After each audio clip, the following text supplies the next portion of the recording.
नमस्कार बच्चों, कैसे हैं आप सब। उम्मीद है आप सब बहुत अच्छे होंगे और आप लोगों की पढ़ाई लिखाई बहुत ज़्यादा तरीके से चल रही होगी। तो बच्चों एक बार फिर से आप सबका बहुत बहुत स्वागत है मेरे इस रुपेश सर ट्यूटोरियल्स चैनल पे।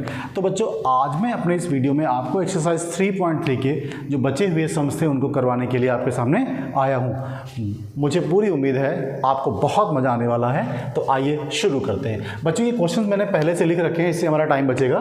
तो बच्चों मैंने एक्सरसाइज 3.3 के क्वेश्चन नंबर 3 का पहला वाला पार्ट पिछले वीडियो में करा दिया था। अब मैं अगला वीडियो मतलब अगले जो क्वेश्चन हैं मैं इस वीडियो में कराने के लिए आपके सामने आया हूं। तो शुरू करते हैं। देखिए बच्चों, दो संपूरक कोणों में बड़ा कोण छोटे कोण से 18 डिग्री अधिक है। दो कोण है हमारे पास, वो संपूरक कोण है। उनमें जो बड़ा कोण है वो छोटे कोण से 18 डिग्री ज़्यादा है। तो बच्चों संपूरक कोण क्या होते हैं? ऐसे कोण जिनका जोड़ 180 अंश होता है, इनको हम कहते हैं संपूरक कोण। तो बच्चों हम क्या करने वाले हैं, यहाँ पर एक कोण को x लेंगे और एक कोण को y लेते हैं। आइए शुरू करते हैं। तो बच्चों यहाँ पे लिखेंगे माना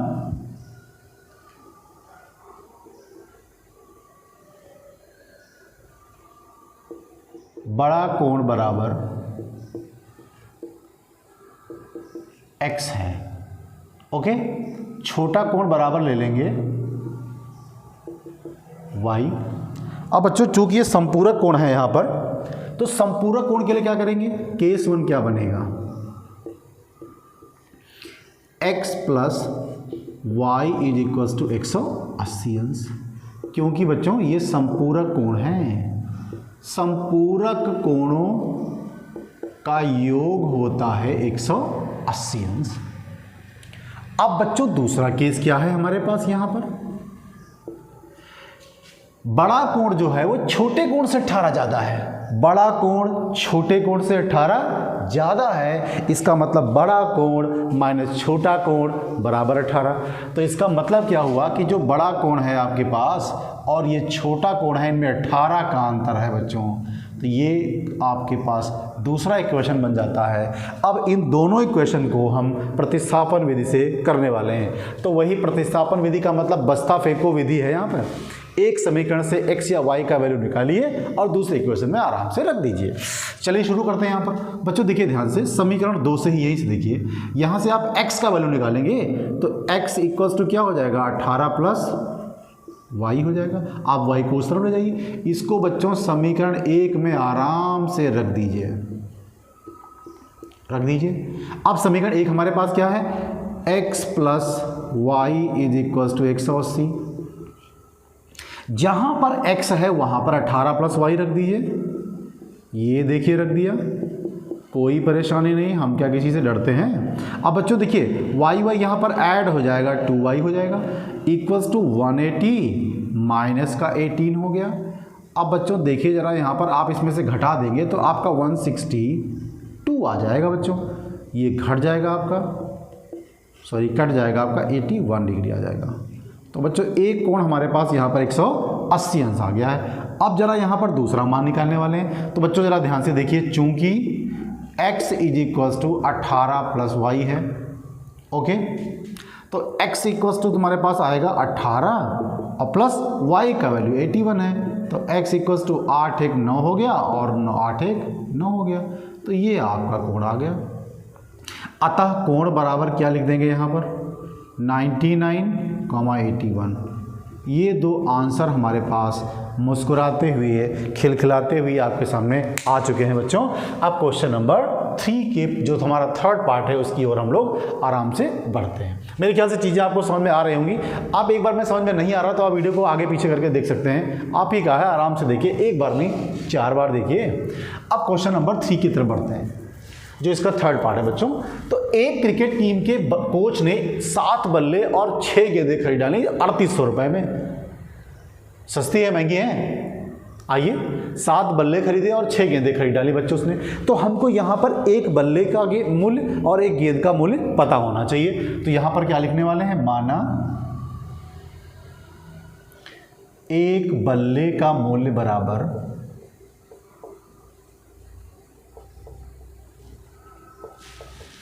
x रुपया और एक गेंद का मूल्य कितना है? एक गेंद का मूल्य बराबर y रुपया है बच्चों। अब केस 1 क्या बनने वाला है, इसमें थोड़ी कैलकुलेशन ज़्यादा होगी तो आप घबराइएगा नहीं। आपके पास 7 बल्ले हैं और 6 गेंदें हैं, तो बच्चों अगर एक बल्ला 100 रुपये का मिल रहा है तो 7 बल्ले 7 गुणे 100 रुपये के मिलेंगे। अगर एक बल्ला x रुपये का मिल रहा है तो 7 बल्ले 7 गुणे x रुपये के मिलेंगे। तो बच्चों यहाँ पर इक्वेशन बनेगा 7x और ये हो जाएंगे 6y, दोनों को जोड़ दीजिए और 3800 रुपये दुकानदार को दे दीजिए। गेंद और बल्ला लेकर घर चले जाइए। तो बच्चों यहाँ पर केस 2 क्या बनने वाला है, हमारे पास बाद में उसने क्या किया, 3 बल्ले और 5 गेंदें खरीदी हैं। तो बच्चों 3x plus 5y equals to 1750 रुपये हो गए।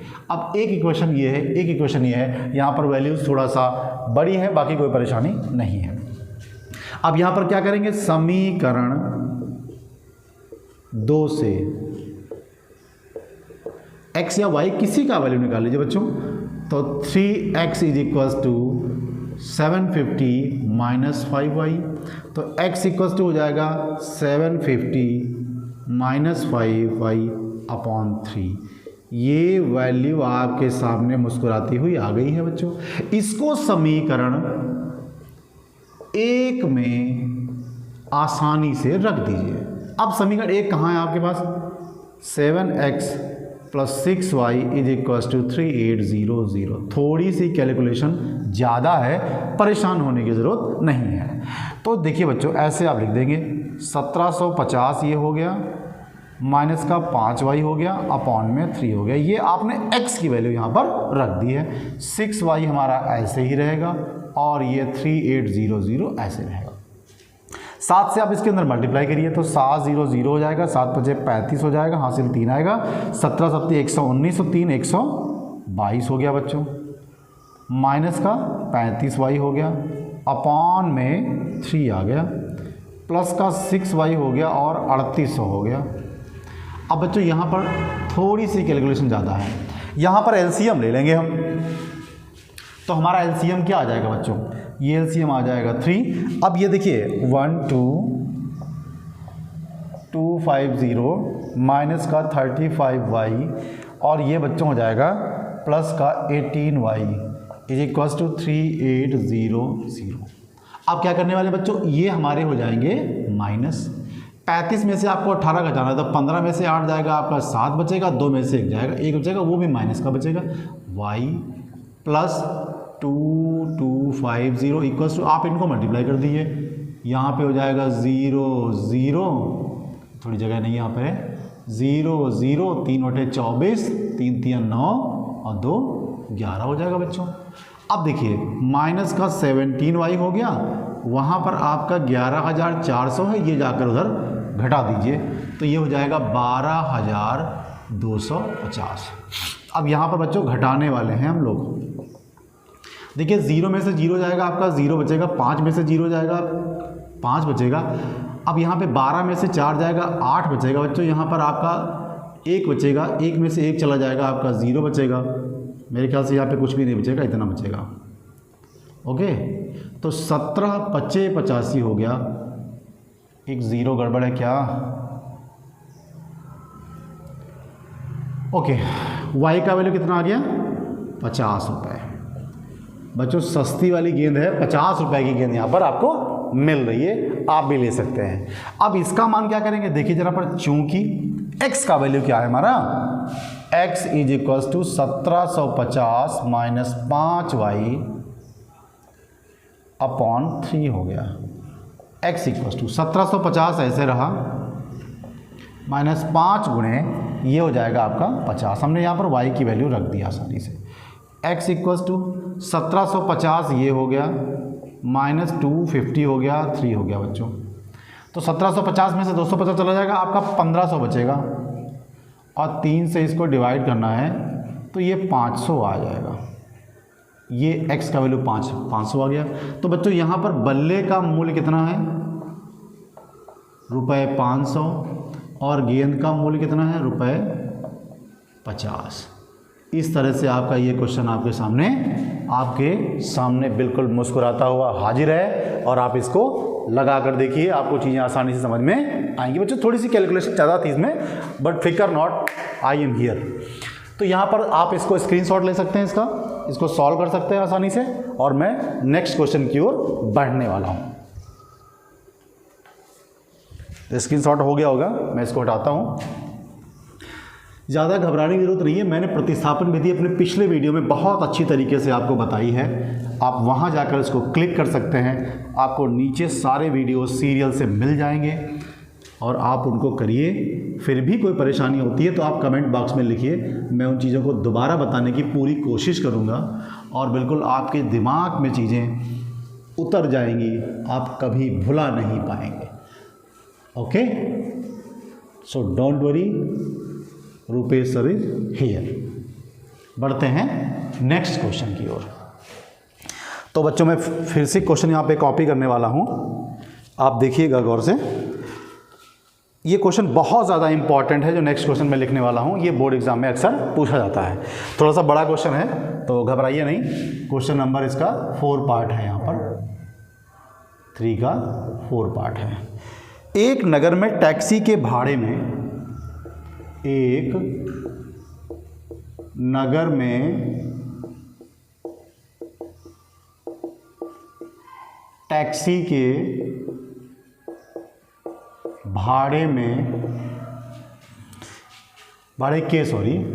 क्वेश्चन लिखने में बहुत दिक्कत होती है, बहुत बड़े बड़े क्वेश्चंस होते हैं।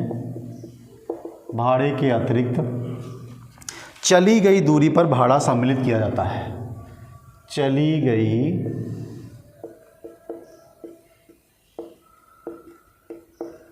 दूरी पर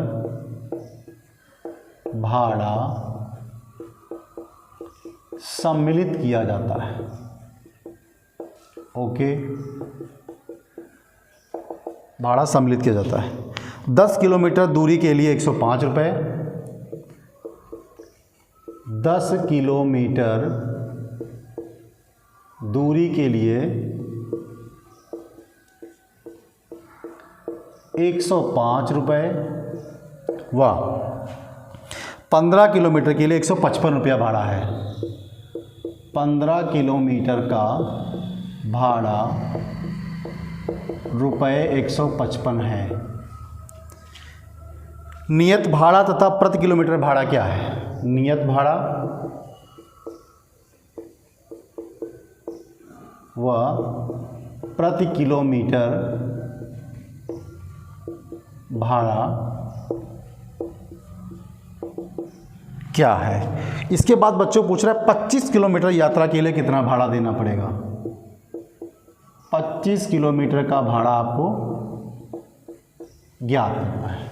ओके, तो सवाल देकर आप घबराइए नहीं, बहुत ही इजी क्वेश्चन है आपके लिए, इसको करने की कोशिश करते हैं। देखिए बच्चों, एक रूल होता है, आप बड़े शहरों में जाइए, हमारे यहाँ तो ऐसा नहीं होता है। आप बड़े शहरों में जाइए तो वहाँ पर बोलते हैं ना, जब आप टैक्सी पे बैठते हैं तो बोलता है मीटर डाउन, मतलब जिस जगह से आप चलना स्टार्ट करते हैं तो उस जगह से आप जहाँ तक जाना होता है वहाँ तक 2 तरीके का किराया पड़ता है। मैंने टैक्सीज़ में बहुत सफ़र किया है, इसलिए मैं बता रहा हूँ आपको। होता क्या है, जैसे आप टैक्सी में बैठते हैं तो आपका एक नियत भाड़ा होता है कि 15 रुपये 20 रुपये आपका फिक्स चार्ज है। आप चाहें इस तरफ से घुसिए और उस तरफ से निकल लीजिए, टैक्सी वाला तुम्हारा कालरवा पकड़ेगा और तुमसे किराया ले लेगा। और उसके बाद बोलेगा कि आप किलोमीटर के हिसाब से अलग किराया दीजिएगा। तो किलोमीटर के हिसाब से बाय द वे 2 रुपये किराया आपका पड़ रहा है। ध्यान दीजिएगा, किलोमीटर के हिसाब से आपका भाड़ा है 2 रुपया, और जो फिक्स चार्ज है, नियत भाड़ा है, वो है 10 रुपया। ध्यान दीजिएगा, फिक्स चार्ज 10 रुपये है और प्रति किलोमीटर का 2 रुपये है। फिर आप अगर 10 किलोमीटर चलते हैं दूरी, ध्यान देना, तो इनकी तो गुणा हो जाएगी 20 रुपया, और इसके बाद ये वाला फिक्स चार्ज है वो लल्ला इसमें जुड़ जाएगा, तो आपसे वो टैक्सी वाला 30 रुपया लेगा। ठीक है, फिक्स चार्ज जो होता है, तो आप टैक्सी पर बैठिए, इधर से और इधर से घुसिएगा, उधर से निकल लीजिएगा, टैक्सी वाला पकड़ेगा कलरवा, पैसा ले लेगा तुमसे। ठीक है बेटवा, तो ध्यान दीजिएगा, ये फिक्स चार्ज आपका उसमें ऐड हो जाता है और किलोमीटर अतिरिक्त जो चार्ज होता है वो दूरी के साथ गुणा होकर आप में जुड़ जाता है। तो बच्चों, इन तरह के सवालों को करने के लिए ज़्यादा परेशान होने की आवश्यकता नहीं, मैं आपको करके बताता हूँ। आपसे पूछ रहा है नियत भाड़ा बताइए और प्रति किलोमीटर भाड़ा बताइए। ऐसे सवालों में जो चीज़ें आपसे पूछ रहा है उसमें एक XY है, दूसरा Y है। ओके, तो यहाँ पे क्या लिखेंगे बच्चों, माना नियत भाड़ा बराबर रुपया X अतिरिक्त भाड़ा, जो आपका अतिरिक्त भाड़ा है वो है y रुपया। ध्यान दीजिएगा, ये जुड़ेगा इकलौता, ये दूरी के साथ गुणा होगा। अब बच्चों जरा देखिए केस 1 तुमसे क्या कहलाता है। कहता है 10 किलोमीटर की दूरी पर 105 रुपया आप दे रहे हैं। 10 किलोमीटर की दूरी पर दे रहे हैं तो दूरी वाला किराया ये है आपका। तो बच्चों देखिए 10 किलोमीटर की दूरी पर किराया दे रहे हैं तो आप 10y देगा, ओके। और इसमें नियत भाड़ा आप जोड़ दीजिए और ऐसा करके आप 105 रुपये फटाक से निकालिए, नहीं तो टैक्सी वाला आपको पटक पटक के मारेगा, ओके। वैसे इतनी हिम्मत नहीं है किसी की, लेकिन ऐसा रूल है तो आपको देना पड़ेगा भैया। केस 2, अब आप क्या कर रहे हैं, 15 किलोमीटर चल रहे हैं तो भैया 15y हो गया। नियत भाड़ा जोड़िए, चलिए तुरंत 155 रुपये निकालिए। अब भैया ये मत कहिएगा कि सर जी पहले क्या टैक्सी चलाते थे क्या, ओके। दो इक्वेशन आपके सामने बन गए हैं। दोनों इक्वेशन को हम बारी बारी से टैक्सी पर लेकर चलते हैं। आइए तो यहाँ पर क्या करेंगे बच्चों, देखेंगे समीकरण 1 से, सॉरी 2 से करते तो आसान लगेगा। 2 से क्या करेंगे, x प्लस 15y बराबर 155 था तो x बराबर 155 माइनस 15y, ओके। इसको समीकरण 2 में, सॉरी 1 में रख दीजिए। आप 2 से निकाल रहे हैं तो 1 में रखिए। समीकरण 1 क्या है, x प्लस 15y बराबर 155। क्या बोल रहे हैं भाई हम, समीकरण 1 में रखिए। कहाँ हो गया है, जाने कौन सा नशा करता है भाई, दिमागवा नहीं स्थान है, स्थान पे है। तो x प्लस वाई, सॉरी क्या लिख रहे हैं भाई, क्या हो गया है, x plus 10y equals to 105। ये इक्वेशन नंबर 1 है। x की जगह पर आप रख दीजिए 155 minus 15y plus 10y equals to 105। अब आप क्या करेंगे बच्चों, ये तो आपके माइनस हो जाएंगे तो यहाँ बचेगा माइनस का 5y और 105 आप उधर जाके घटा दीजिए भैया, तो माइनस का 5y बच्चों इधर से घटेगा तो 5 5 ये 0 हो गया और ये बचेगा आपका 5 माइनस हो गया, ओके। ये कट गया तो भैया दूरी के हिसाब से आपको 10 रुपया भाड़ा पड़ रहा है। अब हमको x का वैल्यू निकालना है, नियत भाड़ा निकालना है। चूँकि अब आपने क्या किया था, x इक्वल्स टू था तुम्हारा 155 माइनस का 15y, तो x इज इक्वल्स टू क्या हो जाएगा 155 माइनस 15 इंटू ये 10 हो गया आपका। तो x इक्वल्स टू 155 माइनस 150, तो x बराबर रुपए आ गए 5। अब बच्चों यहाँ पर आपका जो नियत भाड़ा है, जो आपका नियत भाड़ा है वो है 5 रुपये का, और जो आपका अतिरिक्त भाड़ा है दूरी वाला वो कितना भैया 10 रुपये है। आपसे पूछ रहा है 25 किलोमीटर चलने का भाड़ा बताइए। तो बच्चों 25 किलोमीटर का भाड़ा कितना हो जाएगा, जरा देखिए 25 किलोमीटर का भाड़ा कितना हो जाएगा, x प्लस 25y, ओके। अब क्या करेंगे, यहाँ पे x तो आपका आया है 5 और 25 गुणा 10 हो गया, तो भैया ये 5 हो गया, ये 250 रुपया हो गया, थोड़ा से 255 रुपया निकालिए। This is the answer. मेरे ख्याल से चीज़ें आपको समझ में आ रही होंगी। मैं आपके लिए बेहतर करने की कोशिश कर रहा हूँ, ओके। बस आप थोड़ा सा दिमाग लगाए। बच्चों 2 क्वेश्चन और रह गए, इनको भी हम लोग करने वाले। ये क्वेश्चन भी बहुत ज़्यादा इम्पॉर्टेंट है और नए कॉन्सेप्ट पर है। ध्यान दीजिए, मैं पहले क्वेश्चन नोट करने की कोशिश करता हूँ। यदि किसी भिन्न के अंश और हर में 2 जोड़ दिया जाए, यदि किसी भिन्न के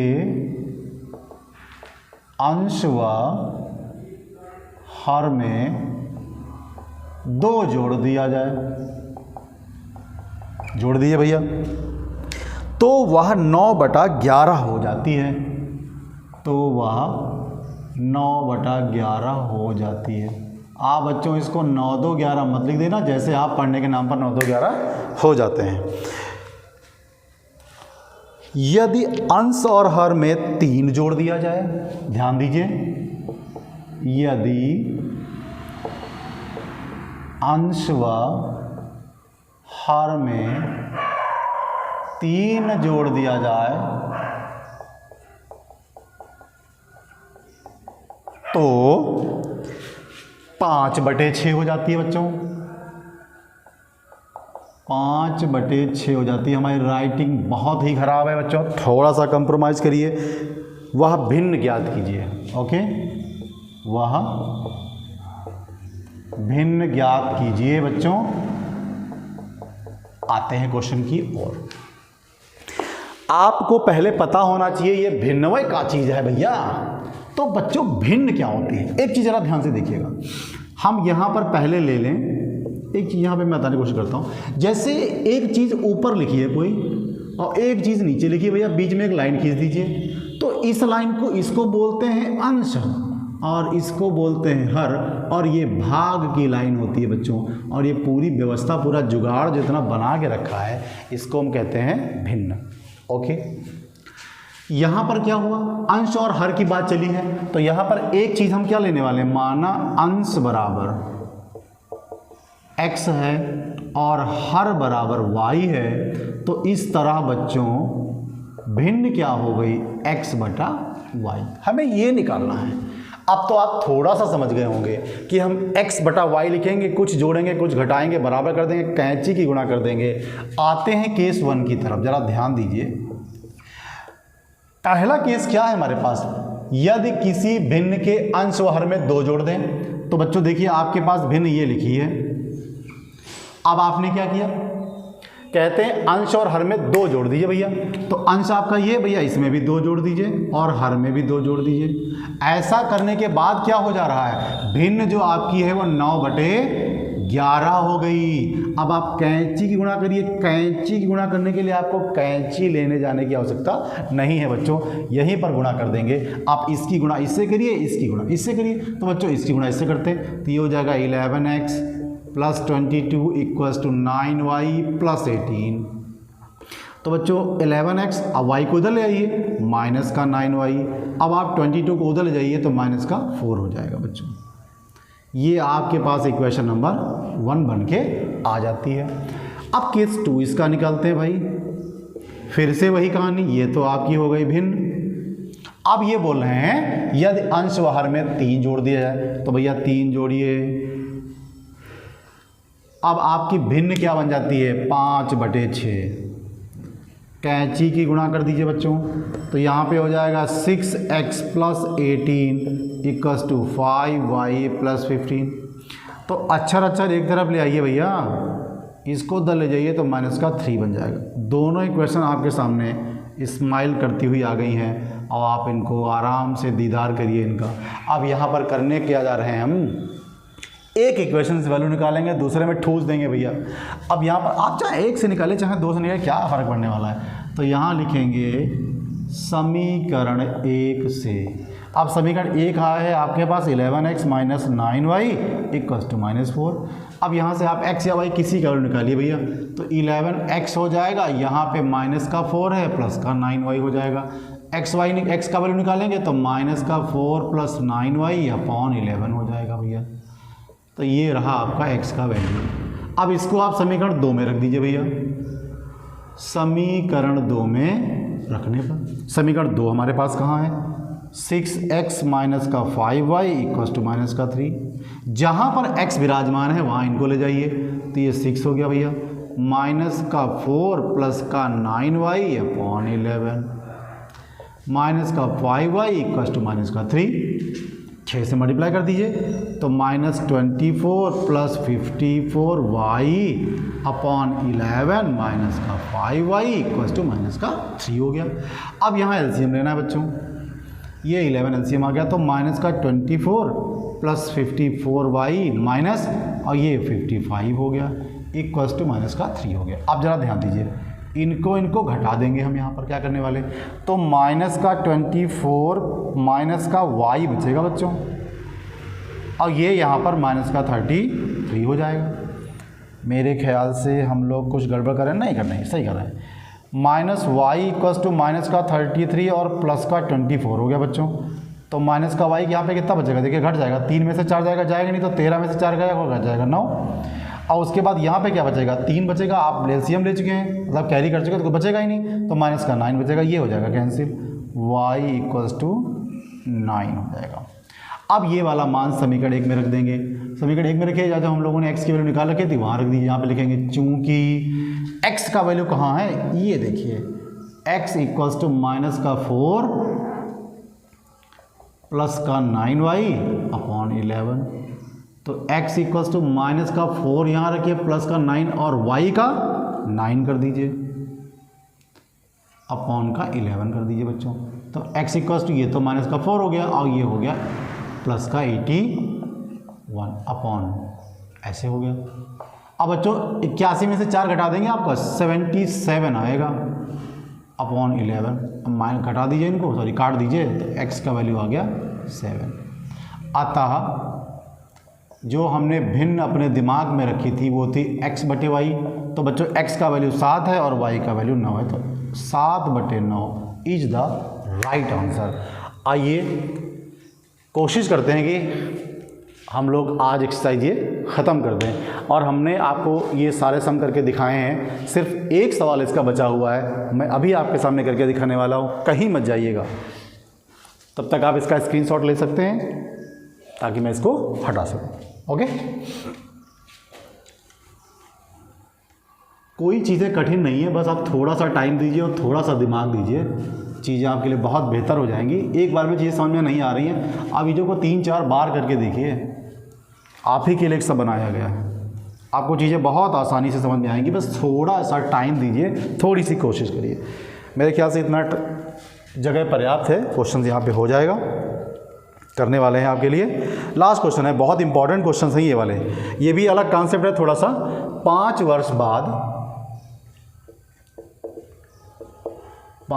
वर्ष बाद जैकब की आयु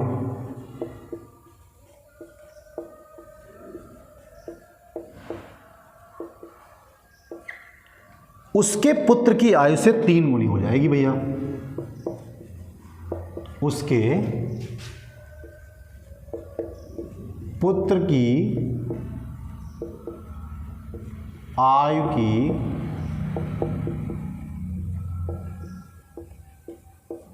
3 गुनी हो जाएगी। हो जाने दो भैया। 5 वर्ष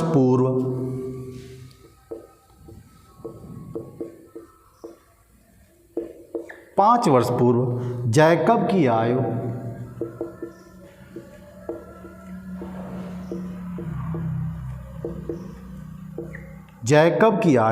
पुत्र की आयु की 7 गुनी थी भैया। पुत्र की आयु की 7 गुनी थी लल्ला। वर्तमान आयु बताइए, दोनों की वर्तमान आयु बताइए। ओके, बढ़ते हैं क्वेश्चन की ओर। देखिए बच्चों, ऐसा है, अगर किसी की आयु आज इतनी है, 4 साल के बाद उसमें 4 साल आप जोड़ देंगे। आज आपकी आयु 50 वर्ष है, मैं अपनी बता दे रहा हूँ। ओके, आपका है 50 साल के हो जाएंगे। अगर आज आपकी आयु 50 साल है, मेरी आयु 50 साल है, तो 4 साल बाद 50 + 4 हो जाएगी। वैसे अगर आज मेरी आयु x साल है, x ईयर्स है, तो 4 वर्ष के बाद x + 4 हो जाएगी और 4 वर्ष पहले x - 4 हो जाएगी। बच्चों समझ रहे हैं मेरी बात को? जब आपको एज आगे की चाहिए तो आप जोड़ेंगे उतने साल, और जब आपको जो है उम्र पीछे की चाहिए तो आप उतने ही साल उसमें घटा देंगे। ओके, चलते हैं इस क्वेश्चन की ओर, बढ़ते हैं। 5 वर्ष बाद जैकब की आयु उसके पुत्र की आयु की 3 गुनी हो जाएगी। तो पहले हमें पुत्र और पिता की आयु पता ही नहीं भैया, तो हम जैकब और उसके पुत्र की आयु को XY लेने वाले हैं। ओके, तो यहाँ पे लिखेंगे माना जैकब की वर्तमान आयु बराबर x वर्ष है भैया। पुत्र की आयु कितनी है भैया? y वर्ष है। अब आपका केस 1 क्या बन रहा है, जरा ध्यान से देखिए। 5 वर्ष पहले की बात हो रही भैया, तो 5 वर्ष बाद की आयु हो रही है। अब जरा ध्यान से देखिए, जैकब कितने हो जाएंगे? अभी x है 5 जोड़िए, पुत्र कितना हो जाएगा,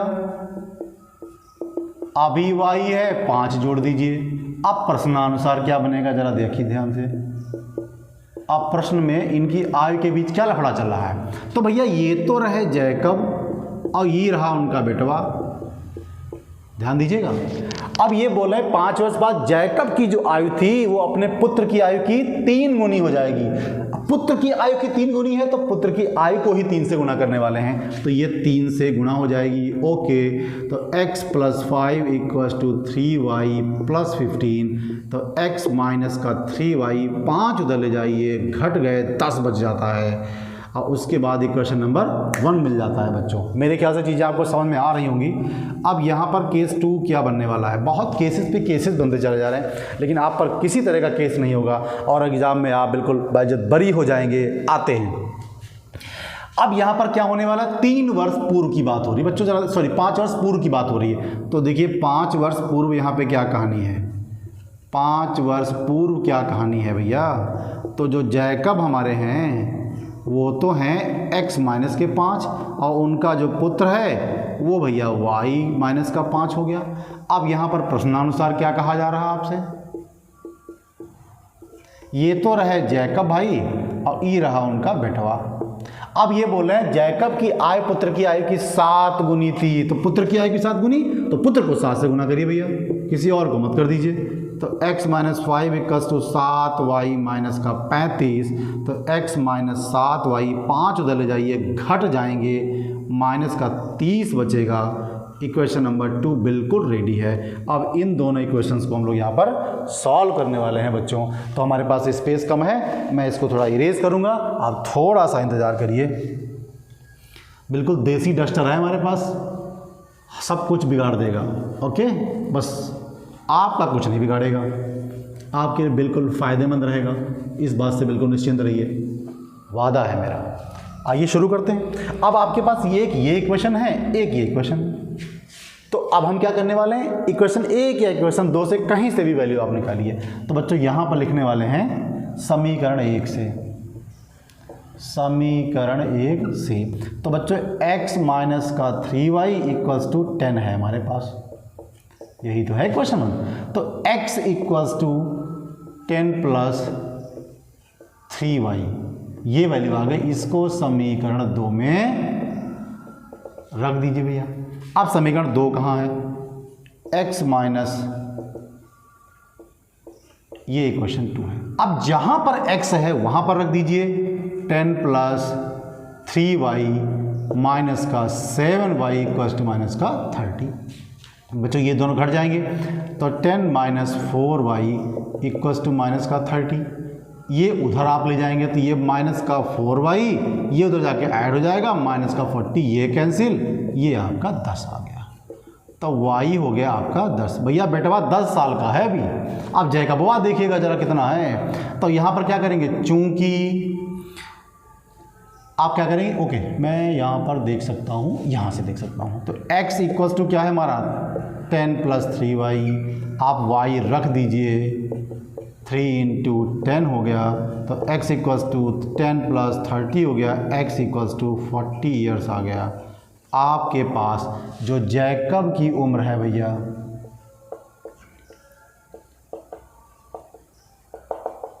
वो 40 है, और जो बेटा है इनका ये है 10 वर्ष का। लीजिए सारा उम्र का लफड़ा ख़त्म। अब अगर आपको चेक करना है तो आप सवाल को चेक भी कर सकते हैं। जैसे 5 वर्ष बाद जैकब की आयु देखिए ज़रा, तो 5 वर्ष बाद करना है तो इसमें 5 जोड़ दीजिए और इसमें 10 जोड़ दीजिए, 10 में 5 जोड़ दीजिए। अब ये क्या बोलते हैं, आयु की 3 गुनी हो जाएगी। लल्ला देखिएगा, इसका 45 है, इसका 15 है, भैया 3 गुना है कि नहीं बताइए, 15 दिया 45। तो जो कहा करके दिखाया, न बदले हैं न बदलेंगे, और आपके लिए बेहतर करके दिखाएंगे। तो बच्चों इस तरह से आपकी एक्सरसाइज 3.3 आज बिल्कुल ख़त्म हो गई है, और एक्सरसाइज 3.4 में एक नया कॉन्सेप्ट होगा आपके लिए विलोपन विधि का, उसको लेकर बहुत जल्द आपके सामने आएंगे, मतलब नेक्स्ट वीडियो में आपके सामने आएंगे।